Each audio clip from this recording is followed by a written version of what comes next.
Good afternoon and welcome to the ticker on Yahoo Finance. I'm Akiko Fujita. We are breaking down the biggest stocks to watch today, and let's do a quick check of the markets to kick things off. Green arrows across the board to start this week. 75 points is what we're looking at for the Dow, S&P 500 up 6, and the Nasdaq up 26. Trade is back in focus today as U.S. and Chinese investors begin a new round of negotiations in Washington.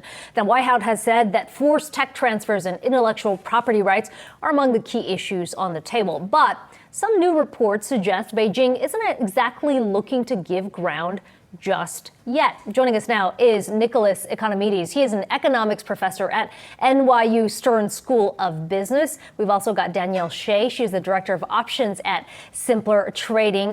Nicholas, let me start with you. And let's talk about where these discussions are headed. We've got the low-level talk starting today over in Washington. That's going to lead to Vice Premier Liu He coming in later this week. What is the state of play as we begin this round of negotiations between the U.S. and Chinese? Unfortunately, there is too much uncertainty. We don't really know how things are going to go. If we're going to go towards reduction of tariffs and an actual agreement within the next couple of months, or if we're going to go in the opposite direction. I am more inclined to say we're going to go in the first direction towards an agreement, but at the same time, there is a lot of uncertainty. So, we have heard over and over as these discussions have carried out that there's too much to lose between these two countries.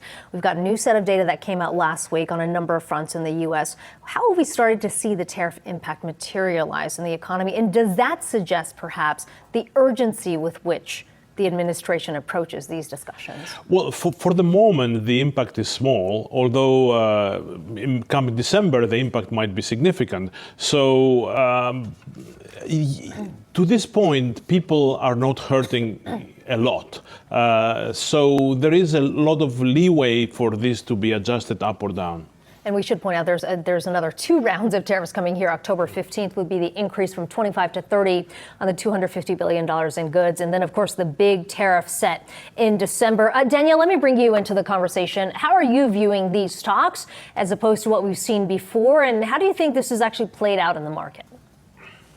So the stock market loves the talks because we have hope that things are going to get better and that things are going to get resolved. We just saw the S&P jump about 15 points within the last 15 minutes or so on some positive whispers. And so we want to see the talks lead to some type of resolution. But as of right now, we have no idea exactly what is going to come or if anything is going to get better, because the last few times it hasn't changed. Danielle, you talk about that hope that comes with the start of each round of talks. White House economic advisor Larry Kudlow said earlier today that the U.S. is open to a short-term deal as long as the structural issues like market access for U.S. companies and Chinese government subsidizing state-owned companies are addressed. And that's a high hurdle. But what do you think is kind of the headline that would likely lead to some kind of rally in the market at the end of the week?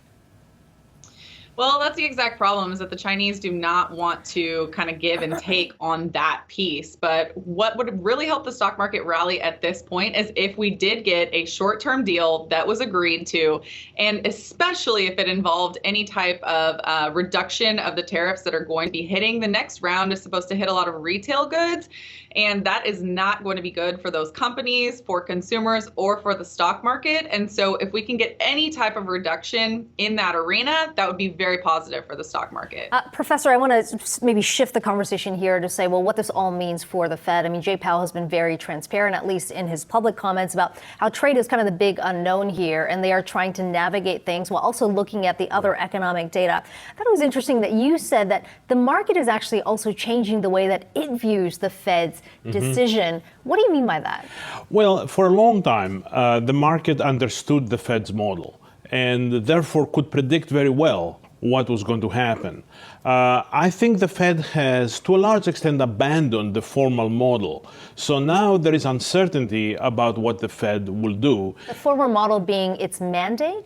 The formal model meaning what kind of inflation targets we have and what actions do we take based on those inflation targets. The Fed has been aberrant on that, has gone away from that, and different members of the committee have said publicly different things. So it's very hard, I think, for the market to predict correctly what the Fed will do. Danielle, do you agree? I completely agree with that. And I feel like even Jay Powell and his statements that he has made, he's come out and he's said, hey, you know what? The reasons why some of us are wanting to cut rates and adjust this hike schedule is because of the trade war. And this is a situation which we don't have previous data for. We can't look back in time and say, hey, last time there was a trade war, how did they adjust monetary policy? And so I think that, he's working with what he's got right now. There's a lot of uncertainty and the Fed members are split. And so we don't know if they're going to adjust monetary policy again in October or not. And I don't think they know yet either.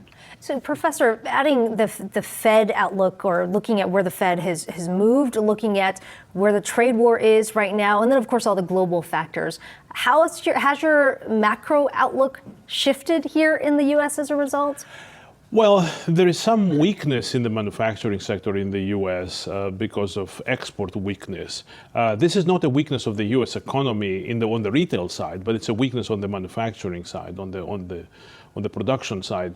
And because of that, I think it's more likely than not that the Fed will cut rates further.